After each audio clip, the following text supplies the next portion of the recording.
So first we have Minerva Tantoco. She's the first ever CTO, Chief Technology Officer of New York City. Thank you, Bill de Blasio. No respect to Michael Bloomberg, we will thank him after for you. Minerva is incredibly impressive, and I'm not just talking about her 4 US patents on intelligent workflow.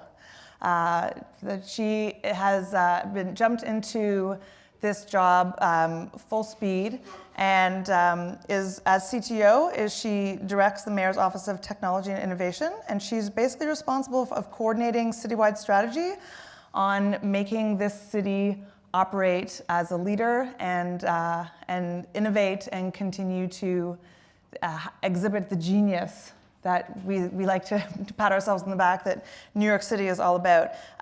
But she previously had her own startup in Silicon Valley called Manageware, which was sold after just 5 years. And she has just been all over the technological map. So she is a really fantastic, she'll tell us a little bit more about her experience with building communities and using those communities to direct the genius of technology after. Rachel Haot, prior to the de Blasio administration, in the Bloomberg administration, was the city's first chief digital officer and is now the chief digital officer and Deputy Secretary for Technology of New York State, and is responsible for the overhaul of ny.gov. So if you've used that and marveled at how user-friendly it is, then you can thank her. And previous to that, she was the founder and CEO of Ground Report, which was a groundbreaking citizen journalism media initiative and startup, and ran a digital consultancy called Upward, and taught as a Columbia Business School adjunct professor. She has done it all, including being a World Economic Forum Young Global Leader.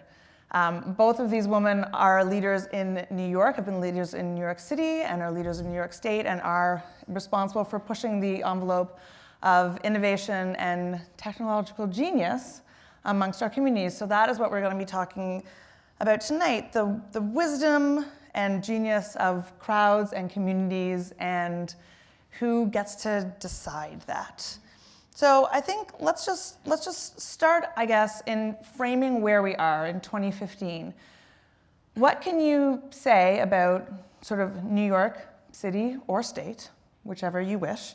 Sort of like what are some, I guess, what would be your favorite or your most marked technological innovation recently that you really have seen sort of like take us forward in a very significant way? Rachel, we'll start with you. It's hard. So first, thank you. It's so exciting to be here with both of you, and just honored to be here tonight. So it's hard to pick just one innovation. I think at least one thing that's really exciting that we're seeing in New York across the state is the rise of advanced manufacturing and all of these new technologies for producing objects. And it's everything from 3D printing, additive printing, laser printing.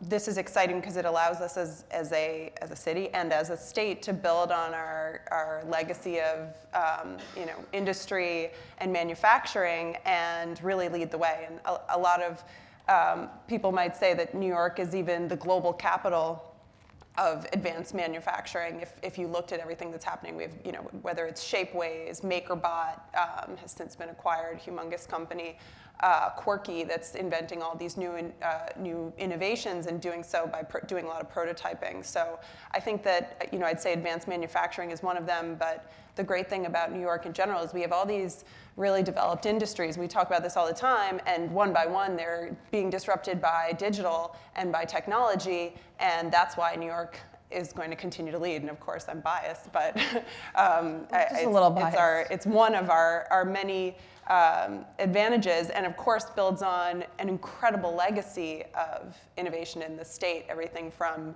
the first hydroelectric power plant at Niagara Falls, to one of the first power distribution systems from Tom Edison in Lower Manhattan. So just a really exciting legacy to build on. Before you jump in, can I ask a quick follow-up? So when you're talking about advanced manufacturing, So who gets to participate in that? When you talk about MakerBot and Shapeways, it still feels like 3D printing is the province of a select few who can afford it or who have access to it. When you talk about Quirky, there's, for those of you who aren't aware, Quirky is sort of like a platform for inventors to pitch their inventions and some things get made. And there was actually, if those of you who watch the 6:30 news, I actually do, there was a segment on Quirky and a 7-year-old boy who invented a toothbrush called the squeezy, where you like put the toothpaste up the bottom and then you squeeze it, and so the toothpaste never falls off your toothbrush. So it is clearly accessible to a broader swath. But is there, when we talk about who gets to participate in technology, who gets to participate in innovation, where does the notion of community fit in with advanced manufacturing? Well, I think that's the best possible question you could ask, and I think as people working, I am a genius, because I think as people working in government, it's something.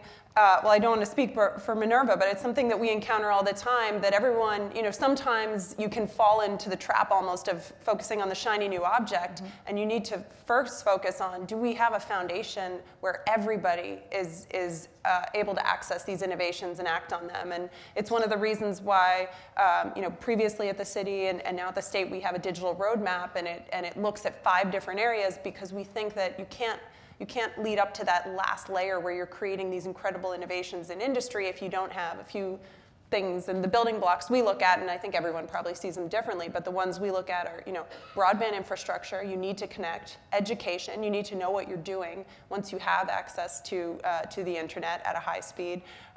Open data. You need those building blocks, and then really superb digital service where you're able to engage with government. Hopefully, if those things are in place, you enable great industry. And this is one of the reasons why one of the biggest infrastructure commitments that Governor Cuomo has made in 2015 is not only has the state committed more to broadband connectivity than any other state in the nation, but he just announced we're going to leapfrog that and put $500 million of bank settlements that the state got towards a potential $1 billion universal broadband program that will connect everyone. There are still huge swaths of the state where people can't get even a very basic connection below the definition of high-speed broadband. And you know that if you can't connect, you're not, you're at a huge disadvantage in so many ways. So I think that's a really important focus, of course. Minerva, what about you? I mean, we talked a lot about a lot of stuff here, so I don't know if we stole your technological innovation, but what do you think has done a lot to change the landscape of New York City, I guess, technologically? Sure.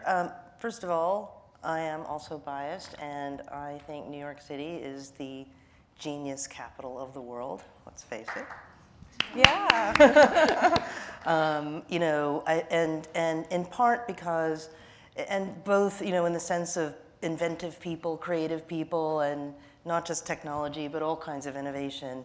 And in part because it is this cauldron of creativity, both in terms of the diversity of the people that are here and in the diversity of the industries that are here. So say in contrast to the West Coast, where it's basically a one-industry town, or something like that. Here we've got financial technology, we have health technology, fashion technology, so you name it. If you are creating a solution for any one of these, advertising, the arts, publishing, media, so all of these industries centered here really, I think, creates a much greater environment for creativity and cross-pollination. And so if you're creating technology solutions for any of these industries, this is the place to be. And to me, part of nurturing this creativity, and we've just started to do it most recently, also with the kind of broadband access, I think if I had to name only one thing, and there's a lot of things coming to my mind, it is the initiative of taking the payphones on the street, which have long been underused. I don't know, when's the last time anybody used a payphone? Not to just hide from the rain, but actually use it as a phone. And we just last December approved a plan to turn all the payphones into free Wi-Fi hotspots. So that's going to happen It's called Link NYC, and so that's going to happen over the next few years. And I think there's a couple of aspects to it which I really do think is genius. One is that by providing free Wi-Fi hotspots, then anybody within 150 feet of these could use their own phone and use the Wi-Fi and use any kind of voice over IP and make phone calls from there. And the devices themselves will have a small tablet where even if you don't have a phone, you can actually make a phone call for free anywhere in the United States from what used to be called a payphone. So there's no coins, free phones. And no voice interrupting you to put in more money when That's right. That's right. I've been in New York for a while. So they're designed beautifully. The other sort of inventive thing about it is that because I'm sure you notice that the payphones have advertising on it, and that's what sort of subsidizes the franchise. These are going to have digital advertising. So with digital advertising, first of all, small businesses have the opportunity to buy micro ads, and hyper local ads and messages can happen. So 10 cents off, 50 cents off a sandwich around the corner, you can buy that ad just on that street corner, and that's going to make it much more affordable for small businesses to buy ads. The ads themselves are paying for the Wi-Fi hotspots. So in fact, it's not costing the city any money, and it's going to generate revenue for the money. So we've not only taken an existing infrastructure and cleverly reused it, but it's actually going to generate money for the city. So I think there's on a lot of different levels, and it's pretty cool. We'll be the first city to have these free Wi-Fi hotspots from payphones, and we're doing on a massive scale over the next 4 to 6 years. All the payphones will be converted over to these Wi-Fi hotspots. So I'd say if I had to pick one thing, it would be that.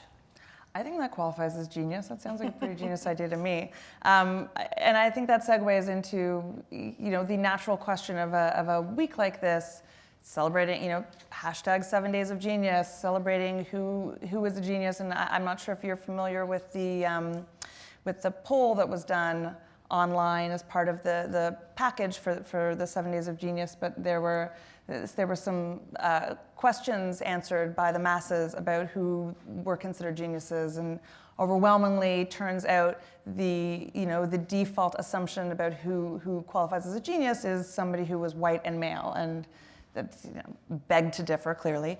But so I think when we're talking about notions of genius and what qualifies as genius, do you, because you talked about diversity, particularly New York is very diverse, where for each of you does the notion of genius spring from, or do you even think about that? Like, is genius just kind of a word that now almost doesn't have any meaning? It's like, oh, that person's a PR genius or a marketing genius or a manipulative genius. I mean, it's a descriptor. Evil genius. An evil My genius. Favorite. So where do you stand on the word and the sort of implications of it for a week like this? I think it's a really tough question. It's something I've been thinking about a lot because of the week and the event. But I think if we at least think of the examples of genius that we have, even though technically it's outstanding ability and could be inborn or could be acquired, but usually there's something like they were born with it and they have this outstanding ability, there's always this element of, but we've all heard of them. So it's a mix of, you're not sort of being a genius somewhere in isolation, you are applying something that has massive impact and scale that affects the public, and that's what I think is really exciting. And in some ways, there's so many buzzwords around like democratizing, but maybe with a lot of these technologies, we are in some ways enabling new types of genius coming from places where perhaps it never would have come before, and perhaps it would have only been accessible to the elite few in certain educational systems or with access to certain means of production, whereas now with digital technologies and then these innovations, we're seeing them everywhere. So I think that maybe one of the reasons it's hard is because the sort of traditional definition of genius is so at odds with how the world works today. So I don't know. Yeah, I would agree. And kind of picking up on that, if you think about, and this is just one formula, but, if you think about genius as innate ability plus opportunity equaling huge impact, right? You think about all the people out there who might have that innate ability, but then don't get the opportunity part. Right. And so if you're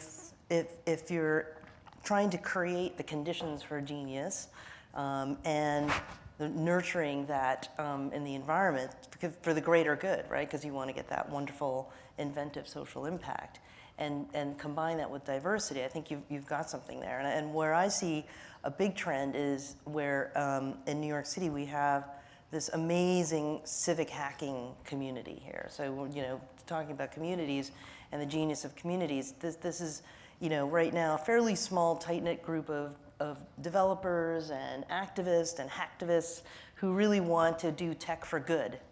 And one of the things that this administration is very focused on is how do we harness that? These are really, really amazing people who want to do good and want to devote, a weekend or their entire careers to doing tech for good and doing hackathons for social causes and things like this, helping government be better and providing a better environment for the open sharing and transparency of the government. And so I'm really happy about events like the opening of Civic Hall here in New York. And there are many more popping up. And how do we encourage? Do you want to just tell everybody what Civic Hall is, so in case they're not up on the right. new lingo? So Civic Hall was just opened last month. It was opened by Micah Sifri and Andrew Roche. They've created a sort of government tech incubator environment. So it's an open space where companies can co-work together. It's also a place for events, and it's a place for social business entrepreneurs, academics, and government officials can kind of get together and cook up, the great next genius thing. Right. And it's a fantastic idea to sort of create that physical space where people can collaborate, and by doing so, nurture that community and direct it towards specific goals and needs. So, and I think we're going to see more of these popping up, and maybe more of them that we create across all the boroughs, so that people don't have to travel all the way if they're out in Western Queens or in the South Bronx, because our next genius may be out there. Yeah, and I guess I want to follow up a little bit on the notion of communities and the genius of crowds, the genius of communities. It's where it is still largely centered in Manhattan, and with the sort of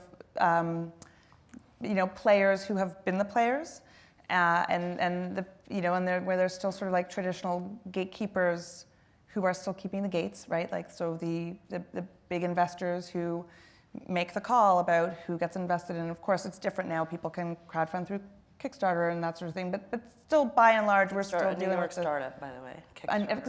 Exactly.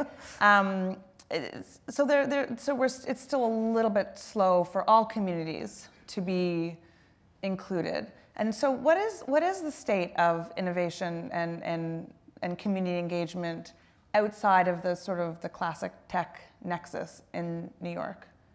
I actually don't know. I'm putting you on the spot.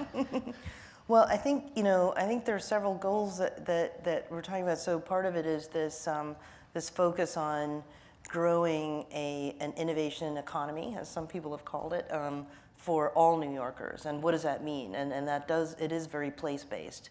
And do we want to create another set of tech hubs, kind of where the people are, sort of in Long Island City or in the Queens Yards and Western Queens, or as we said, in the Bronx, Staten Island, and Brooklyn. So Brooklyn's an example of a place that has been transformed, in the last few years, and so we want to continue that and have more place-based strategies. Where Kickstarter is now located in Brooklyn, by the way. Exactly. But But we've got Bushwick too, and Brownsville, and so yay Bushwick, and so the part of it is, if you think about it, if you're giving away free computer classes, but the kids have to travel into Manhattan. They might not be able to afford a Metro card, so they might not have a computer at home. They might not have internet access at home. So you really have to think holistically about what the total, sort of minimum requirements are to create this sort of opportunity for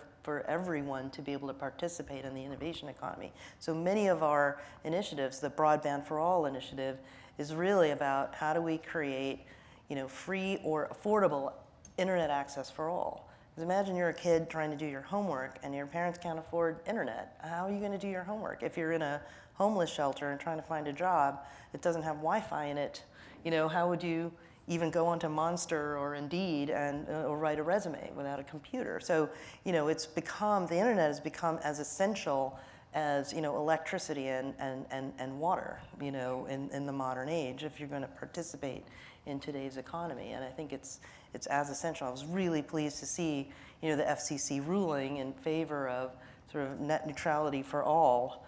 I think was an important step towards, this notion that everyone deserves equal access to, to the information economy. And is that playing out sort of in this, in a positive, sort of optimistic way? Are we really seeing that the rising tide is generally tending to lift all boats? There's obviously some boats that are better positioned to be lifted than others. But generally speaking, are we seeing that, or are we seeing sort of a lopsided effect of the accelerated pace of change? I think it's again a good question. I think, broadly speaking, a lot of job growth is a result of what we're seeing in the tech sector, and the tech sector is spurring all these new companies and job creation. So I think from that perspective, I guess it depends on which data you're looking at. It's great. We're reducing unemployment and we're creating jobs, which is always important. But in terms of the element of are we moving the needle in terms of increasing the number of minorities and women in tech, that's something that I think we still need to make a big investment to improve. And there are, you could look at things like states and cities throwing around their purchasing power because they buy things at large scale with things like the MWBE requirements. So women and minority-owned businesses have a faster path to procurement. You can, if you're a state agency and you need to buy something, say it's 100 chairs, it's easier for you to buy it from a women or minority-owned business. Likewise, if you need a new website or something digital, it's easier for you to contract with a woman or minority-owned business. So there are small ways, or not small, but specific strategic ways. But I think there's always more that we can be doing to make sure that there's full access. And I did just want to make one point to go full circle, because I thought that the point about innovation coming from communities, so again, why this is so important, everyone has access, everyone can contribute these ideas, that one of the sort of seeds for the Link NYC was from a hackathon. So right. During the Bloomberg administration, there was this Reinvent Payphones Design Challenge, and I think we had about 15 different teams, members of the public, not paid, as Minerva was saying, just wonderful people. It just makes me so happy because they contribute so much, and they just do it because they love New York and they want to give back. They came up with 14 different concepts. Almost every one of them had Wi-Fi, and about how they would reinvent payphones and what they would do to shape it. So what a great example of, if you give people the tools and the access, and you listen to them, they can create genius, and it can actually, that can certainly, lift all boats. Yeah, that's exactly right. And as far as, all boats rising together, I would tend to agree, except that if that were the case, there would be 50% women entrepreneurs, 50%, internet millionaires today, and there aren't, right? And so I think that it's, one of our initiatives, the Tech Talent Pipeline in New York City. It's headed by Kristen Titus, who was the former executive director for Girls Who Code. Mm-hmm. And the focus of that group is to address the gender inequity in the technology economy. And there are points at which you kind of, I guess maybe the way to think is you have to channel the water in the right direction, right, so that the right boats rise. at the same pace. And so, I'm really pleased and that's a sort of combined, it has a council that's combined with industry, government, philanthropic organizations, and other social and civic organizations to help grow the overall technology talent pipeline, and specifically make it make it accessible to all New Yorkers. So on the point of access, so how does the private-public balance work in terms of funding? So we have a great and very engaged tech community here, but again, pointed out largely sort of there's a very specific VC community, and we have our very well-funded biggie startups. How do you strike that balance in the public sector? How do you strike the balance in having those kinds of public and private partnerships? And is it considered that only a few people or a few actors have access to be able to participate in public-private partnerships in that way?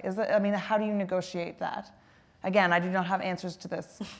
This is just a genuine curiosity question. So in general, how do you navigate public-private partnerships that? Right, and sort of with an eye to access. With an eye to access, so making sure that everyone can participate? Or just being aware of who is participating.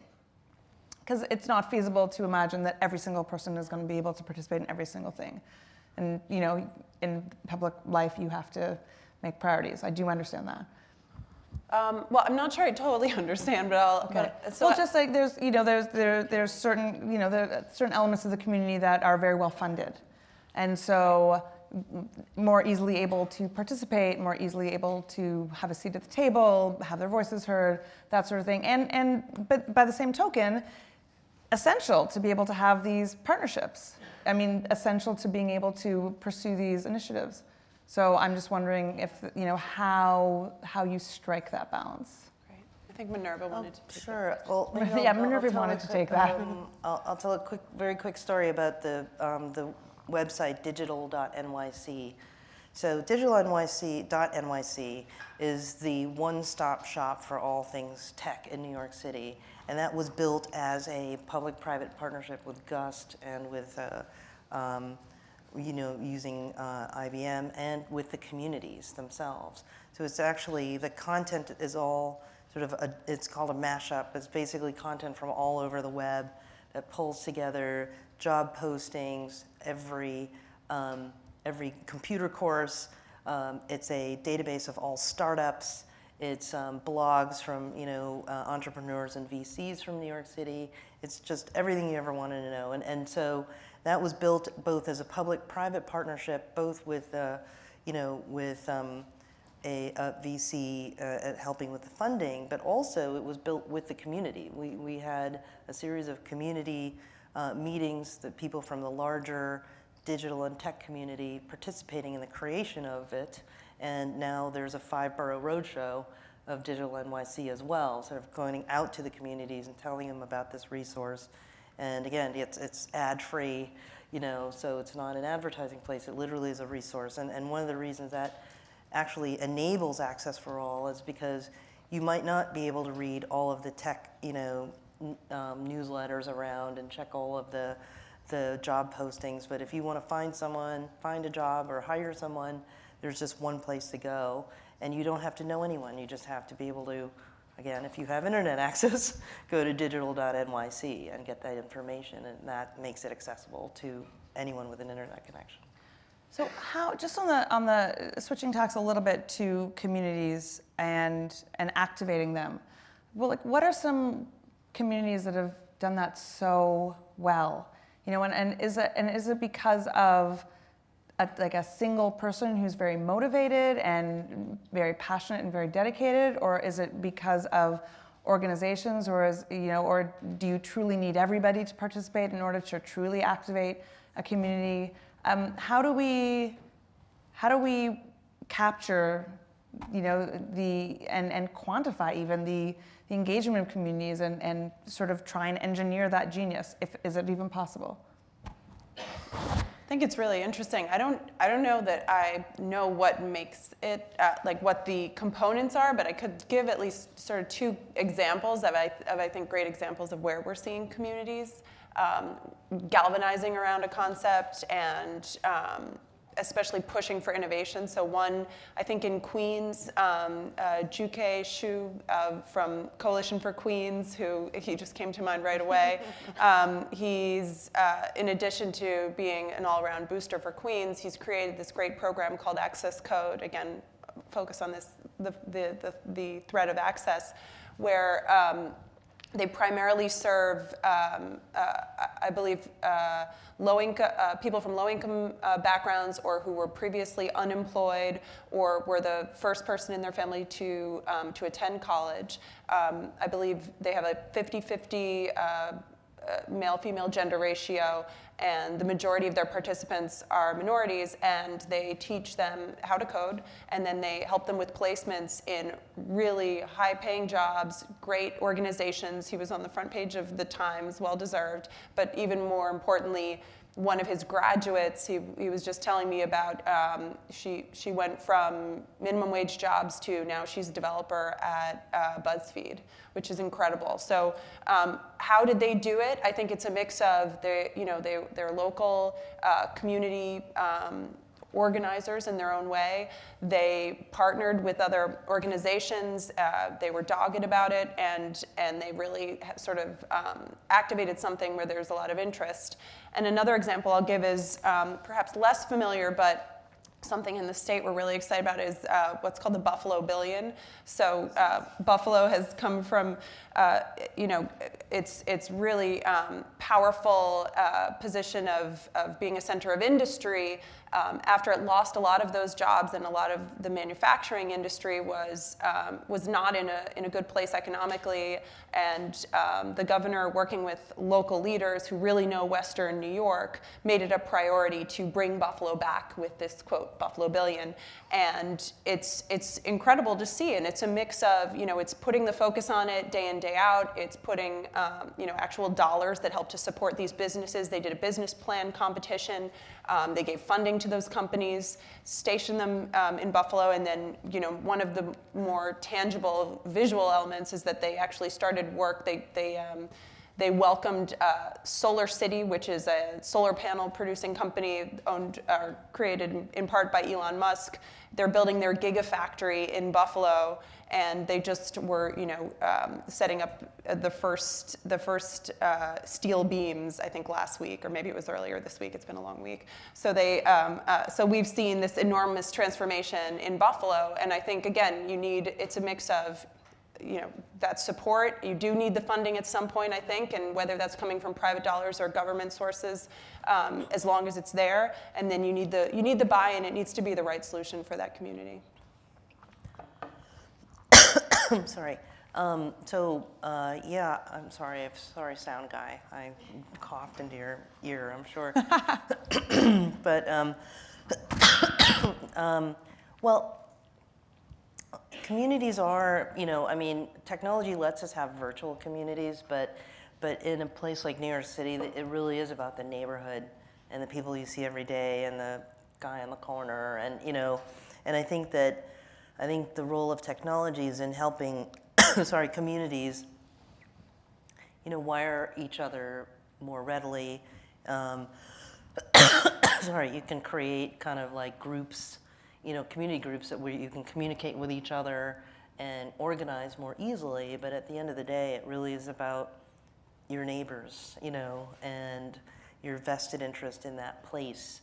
And so I think part of the recipe is to really respect that and not think, well, we're now all one big community because we're all on social media together. I think there really is, we shouldn't forget that the power of saying, let's, it's this block and it's that block, and we want to make improvements, and how do we organize around that? And then how do we, government agencies, actually focus our energies in that direction, And so we've been talking a lot about in City Hall about how do we rethink civic engagement, right? And how can we improve that for the next generation of New Yorkers? Because millennials are going to be I think now the largest demographic in the United States, and they don't really? go. I did not know that. All right. Pretty much 18 to 34, I think is. So all the focus on millennials is justified then. Good, at least we know that. Yes, yes. It's not just because they're whiny about it. And remember the hashtag is 7 Days of Genius. But also, I mean, are they should be going to the community board meetings, or maybe we should be rethinking how do we engage millennials? Maybe they want to tweet at us, and are we even ready to be tweeted at with this feedback? And so, we are thinking hard about, the future of New York and what community and civic engagement means from a government perspective. Right, because when you talk about going to a community board meeting, I mean that sounds rather quaint. Leaving your apartment to actually go to a place, and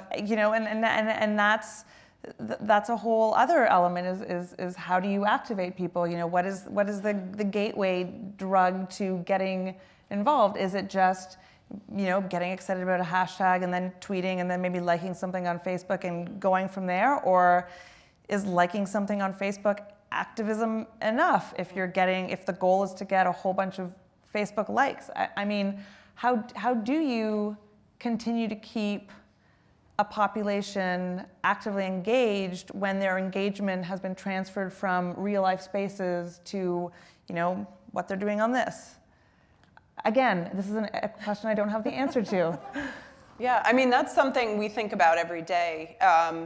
And it's changing so much. So I was not offended by your comment, but I technically am a millennial, and I'm out of touch with how the younger generations that we're trying to access use the internet. We're working on a campaign, for example, right now, and we're realizing that it's completely different. It's not Facebook. It's not sometimes it's Twitter. It's totally new platforms. It's Is it changing. Snapchat? It's probably Okay. Snapchat. It's probably Yik Yak. It's probably Instagram still. Tumblr. Yeah, Instagram's still really big, but it's changing so fast, and it's something that we're constantly reevaluating. And at the city.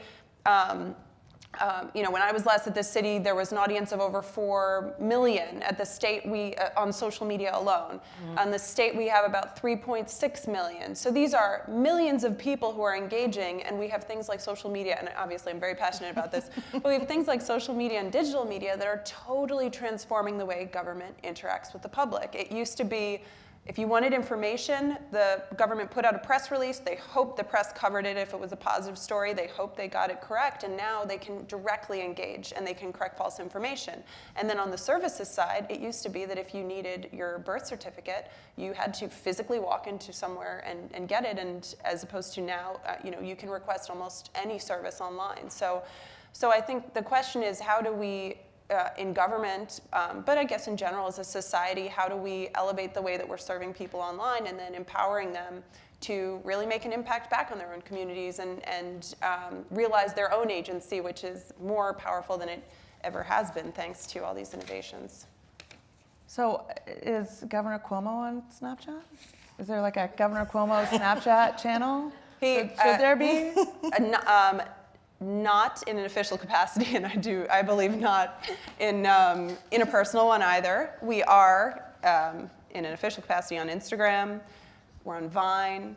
We're on Twitter, Facebook. We have almost 500,000 people signed up to newsletters that we send out on topics. So it's really amazing. And also, I should take a moment to share that we have a phenomenal team who work day in, day out to get the word out. Our digital director, Grace Chung, Christina Siafi, who manages our digital projects, including ny.gov, Melanie, Jessica, and they are nonstop. They're sort of our little digital newsroom that's just engaging all the time with the public. I don't mean to be rude, but do many men work in tech? Yes, I believe they do. We also, and I should note, we have a new member to our team, Mike Miller. But we just sort of happen that way, that we have an incredible group of women who are contributing, and also a good moment to acknowledge that this has never really happened before, but there's like a full suite of women leading tech at the city and the state at almost every management level right now. At the state, we have our CIO is Maggie Miller, and at the city, Kristen Titus and Ann Roast. Commissioner Roast. It's pretty cool. Both of you, It's of course. right. Well, I like to say, keep calm and let the women do the technology. Again, that should be tweeted. I'm very tweetable. But also, and in fact, Mayor de Blasio has the most number of female cabinet members in the history of New York City. So not just tech, which is all women, by the way, but the rest of his cabinet is literally, the most number of women at that cabinet or commission. I'm appreciative of that data point. Another data point, since I did ask about Governor Cuomo, I will ask if Mayor de Blasio is on Snapchat or where he can be found digitally. Yes, well, he does. He has Facebook and Twitter, and I think Instagram as well, Tumblr as well, but as far as I know, not Snapchat. All right, well, not that I'm a practitioner. I'm just saying that we've innovated here on the stage, and we've used our collective genius to come up with a great way to learn more about your governor and your mayor. I for one, cannot wait. So before we take questions, I want to just, wrap up. Because it's hard to take these things together. Like we've talked about tech, and we've talked about communities, and we've talked about notions of genius, and those are three big topics, and how they interrelate. And I guess from that discussion, where do you see, if you can predict the future, and Lord knows we all can, where do you see the next sort of spark of genius coming from in the various communities that you serve? Are there trends that you're seeing? Is there, do you just have a gut feeling about a certain community? What are you thinking? I mean, I think that obviously genius isn't limited to any one demographic or group, and the more that all these technologies and all these policy initiatives that we're trying, we're working to enact. I should also note the governor has a women's equality agenda with 10 different points, including equal protections at work, equal pay, equal loaning practices, many different things that should have been codified a long time ago.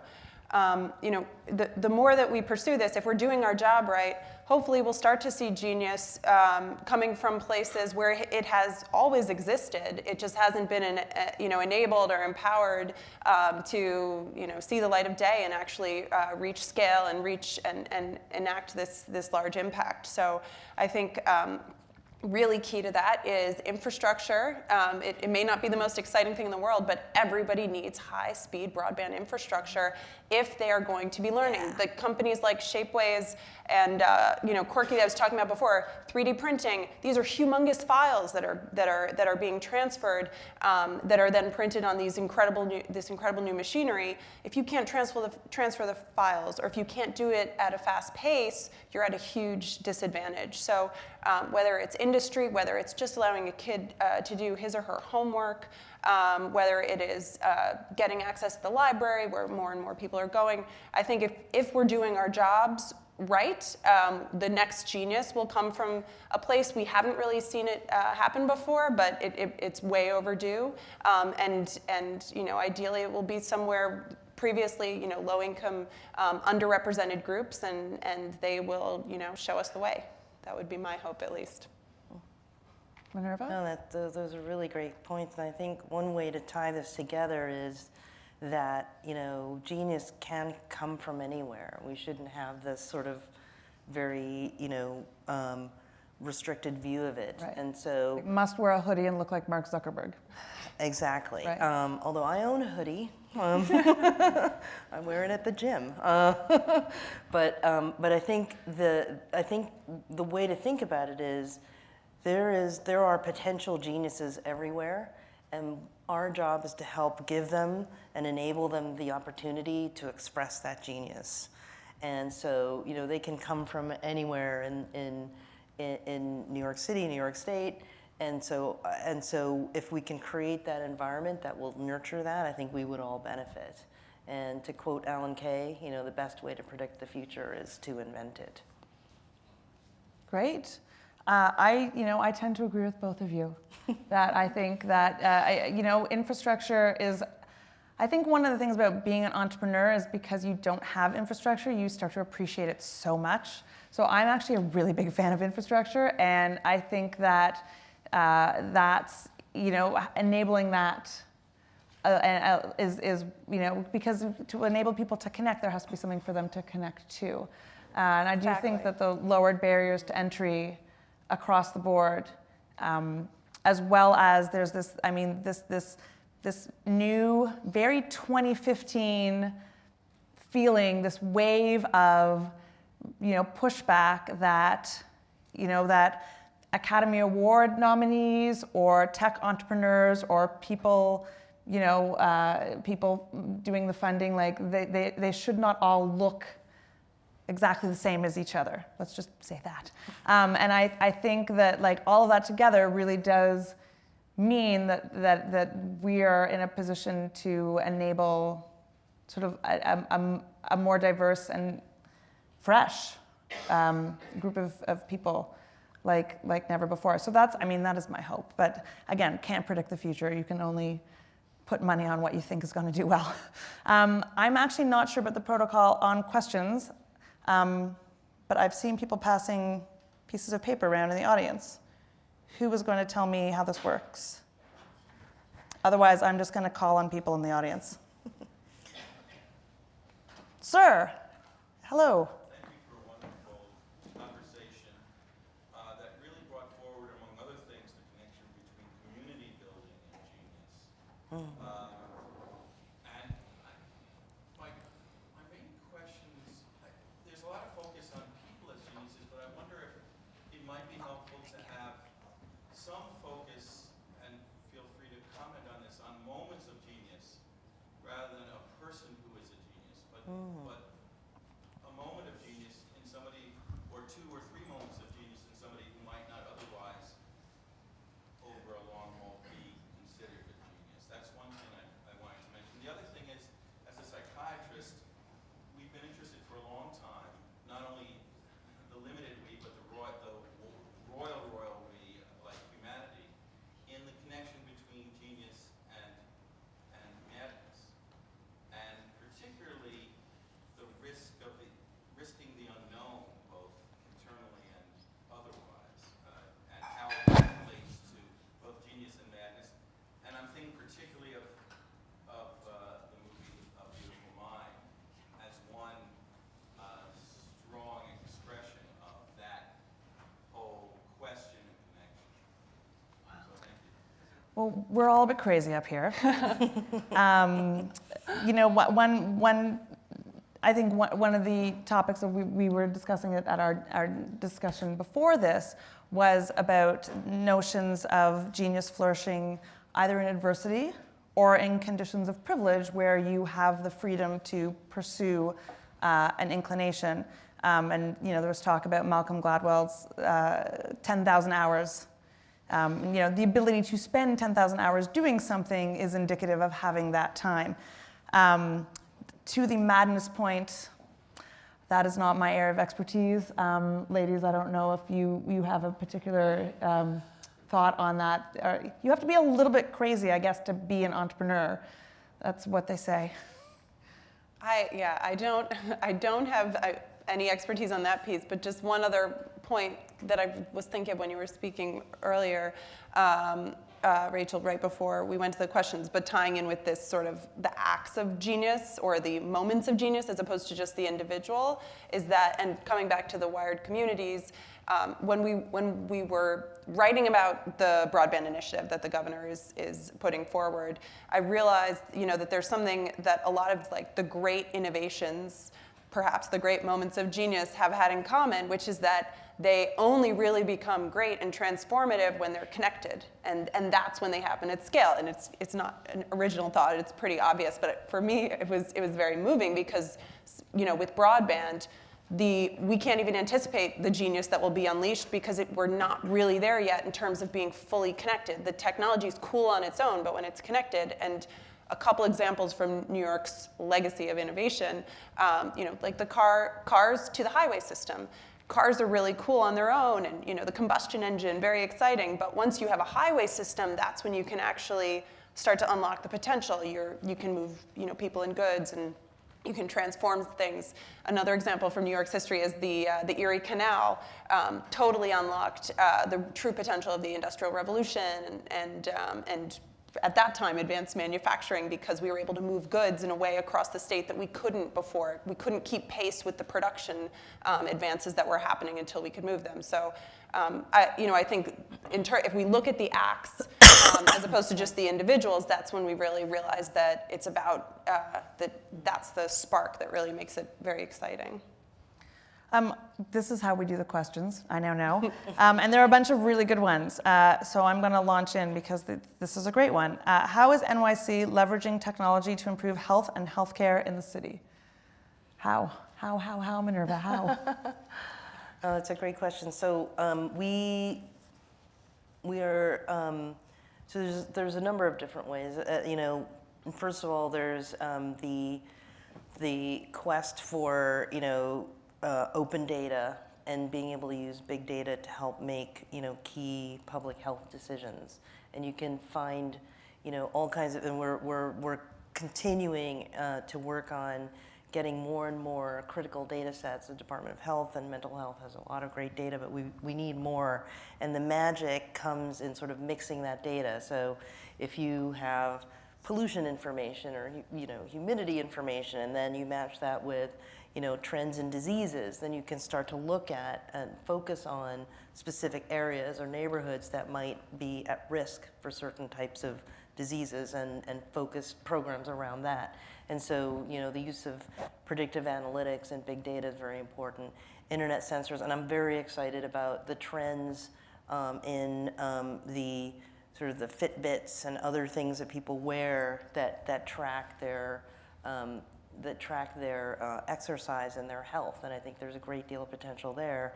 As you know, the First Lady, Chirlane McCray, is very focused in particular on mental health, and there's a huge effort and task force around not only just using technology, but how do we as a city make this a more mentally healthy and less stressful place to live, and in particular, those most at risk, teenagers, people who are in danger potentially of, being bullied, and so, and that's a more holistic one. It's not just technology focused, but it's a task force specifically around health issues.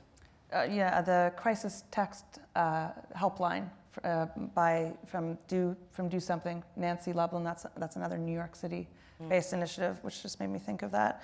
That was a great question. Whoever asked it, thank you. Here's another great question. What do kids these days need to know to succeed in tech/STEM fields? Kids these days. What do we want to do with them? Just there, they just come out of the womb with an iPad? I guess I'll find out. You'll find out. Yes. I think it's hard to boil it down to like this one thing. I think that part of the challenge is that there's a constant learning curve. So even the languages that were really popular 10 years ago are no longer being used to develop the apps of today. So I think the key thing is to constantly be learning. And one of the things I think is exciting, if we're going to look specifically at STEM fields and specifically at computer science, there's a real shift happening towards focusing on learning how sort of the fundamentals of critical thinking as opposed to learning a specific computer programming language. And that's I think one of the areas where if you get the fundamentals down, you learn how to think in an analytical way, and you learn about these systems and patterns. You have a good basis of things like algebra as well as English, which are, interestingly enough, the AP computer science. They're not requirements, but they encourage students to study both algebra and English.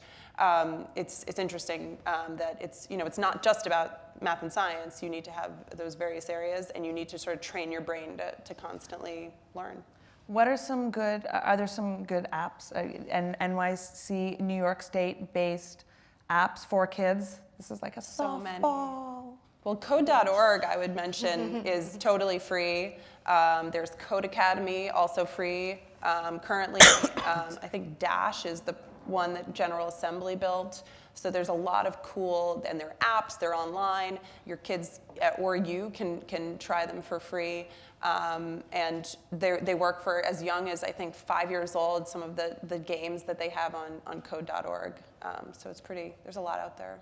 Is there an app that you are a fan of or for kids? No, I think any kind of exposure to, even some essentials of design thinking or thinking like a coder, which is really taking large, complex problems and breaking them down into smaller pieces that in sequence will solve the larger problem. That's, to me, that's coding in 2 sentences, right? And so That's actually really helpful. There's a lot for people who are not coders. That's actually like a really, really helpful definition. Can you say that one more time? yeah. So it's taking large, complex problems, breaking them down into smaller sub-problems, and solving each of those in some sequence or simultaneously that solves the larger problem. That's thinking like a coder, and that's useful for anything, right? Planning, doing a project. So I think there's that if you can apply that. See, coding is one of those things, and I don't think tech jobs are just coding, by the way. There's designing them. Definitely There's, not.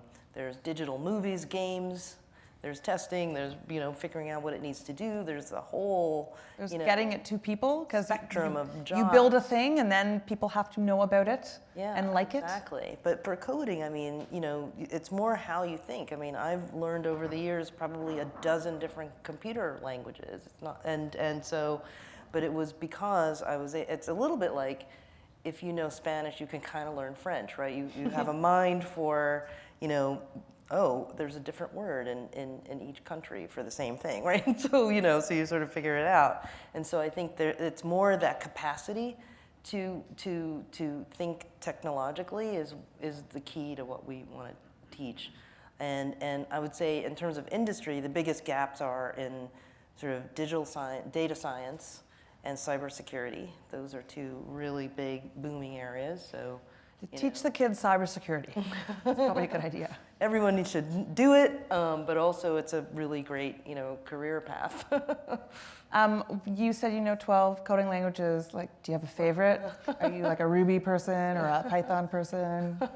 Or is that impolitic? You can't say because the communities will get mad. I mean, what's your favorite coding language? Or You always love your first. So I learned programming, artificial intelligence. There's something called Lisp. Wow. And so, and I think that sort of formed a lot of the way I think about problems. It was the first sort of artificial intelligence language that allowed for threads to be solved simultaneously, Lisp processing, so you could do a lot of parallel processing. That was kind of new at the time, and it was object-oriented. And in 1985, this was really big news, So I think that really influenced me for the rest of my career. That's really cool. All right, Lisp. I'll put it on my list. Nobody uses it anymore. Okay. But it just really sounds cool to say. Just in terms of apps, there's another New York City-based startup called Hopscotch. They created a programming app for the iPad so that kids could learn to code by doing what Minerva says, like putting very simple building blocks together and then running a very simple program. So I saw them at New York Tech Meetup, another great New York institution. We're very bullish on New York here. Here's another question about the issue of the digital divide, if that even exists. Not so much from technical access, but from teaching skills and importance. Importance, I guess, and just emphasis I'm gathering in communities. That's what I'm going to guess you mean by that, question writer. But just in the digital divide in terms of, who uses technology and thinks it's important. Are we all now on the same page that we all have to know tech, or is it still, tough to get it adopted in certain places? I think, well, two things to, because I heard the word teaching in there, so maybe Yes. there's a bit of an interest Teaching skills. teaching skills on education. So this is something we've looked at recently in the Cuomo administration because the New Yorkers passed this Smart Schools Bond Act that's $2 billion that will go towards preparing our classrooms for the future, including high-speed broadband, equipment for classrooms, computers, tablets, et cetera. But what we know is really key is that we need to make sure that our teachers are supported and have the tools they need to know how to, first personally, use them, but then use them in what, is sometimes called blended learning, just making sure it's deeply integrated with their curriculum. So it's not just another way to teach in the same paradigm, but they're totally sort of transforming and taking advantage of these new mediums. So I think that it's not just about access, because once you get access, you need to know how to use these tools. At the city, there was a program called Digital Ready, which was very successful, and I think it's continuing to grow and expand. And that is just digital literacy. So really the basics of knowing how to navigate navigate the internet, how to use basic applications, things that are totally critical if you're looking for a job. But if you don't have a computer at home, you're at a huge disadvantage. How do you learn that? So that I know is being taught in the schools. And then, of course, expanding computer science in schools also is really important. Fred Wilson and CSNYC has been really instrumental in launching at least 2 schools where there's computer science, but this needs to happen everywhere, so it's something we're looking at really actively. Where kids have been taught to code or have been given this kind of access at school, are they going home and teaching their families?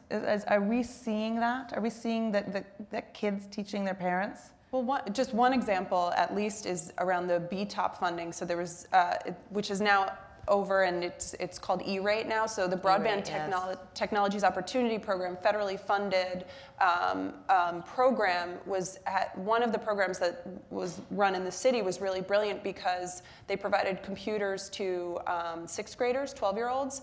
But not only did the 6th grader learn how to use it, the entire family had to go through the training, and the entire family had to learn about how to use the software so that it was a really integrated effort. And then the teacher also was instructed in here's how to integrate the computer into into your lesson plans. And that was a program that was initially started just to get broadband out and expand it in that way. So I think that there are great examples where we've seen programs like that, but I'm sure it's happening naturally. The final questioner, who drew a little star on their page, which I like, asked, she said, or he said, I heard that there was a project to map data for NYC, such as cancer rates, and make the maps publicly available, but I can't find the website. Help. Is that because the website doesn't exist? And if it does exist, can you help him or her? Yeah, so we do have an open data portal in New York City. The URL is open data. It's probably nyc.gov/data. Yeah, that's it. nyc.gov. Thank you. /data. I have it bookmarked, a lot of time. So. And all the data sets are there. But I agree with you. I think we are looking at how we can make that site more accessible and easier to use. We're always trying to improve. I mean, it's already a great site with a lot of fantastic data, but we're also looking at how we can even improve on that and making it easier to use. So, maybe if you see me later, I can actually help you find that. Or follow, this is a great opportunity. Try this. Follow them on Twitter. Yes. Minerva is on Twitter at Minerva Tweets. Rachel is on Twitter at her name, Rachel Haot, H-A-O-T. And so probably they will be tweeting lots of helpful links to wonderful New York-based things later for you to check out. I just gave them an assignment. I don't know, there was one more question. We'll tag it 7 Days of Genius, and we'll send out helpful links. Okay, fantastic. This is a very practical question from someone, looping us back all the way to the very beginning, which is, if there was an advanced manufacturing district in NYC, where would it be? Brooklyn? Well, that's like a trick question NYC. because, I mean, the existing hubs in New York City is probably Long Island City, Shapeways is there at a minimum. But then in Brooklyn, you have MakerBot, and you have the new lab, which in the Brooklyn Navy Yards, which has like a Mars robotics or a space robotics company. So yeah, probably Brooklyn or Long Island City. I think I would say in every borough it should be. Right. I mean, I think, we've got Long Island City, but also there's, there's the Queens Yards, which we're looking at. I think there's a solar panel factory in the Bronx, or it's planned to be in the Bronx, and then, and Staten Island is another great place where there's a place called Makerspace. It's a sort of co-work space that's out of Staten Island. So I think we should have, light manufacturing and startups next to schools, next to bike lanes. This is sort of the vision for the city. All connected by the Wi-Fi phone booths. There we go. Exactly. Full circle. Thank you both. This was a really great conversation, very wide-ranging. Thank you, audience, for those great questions that really opened it up. And go forth and unleash your genius.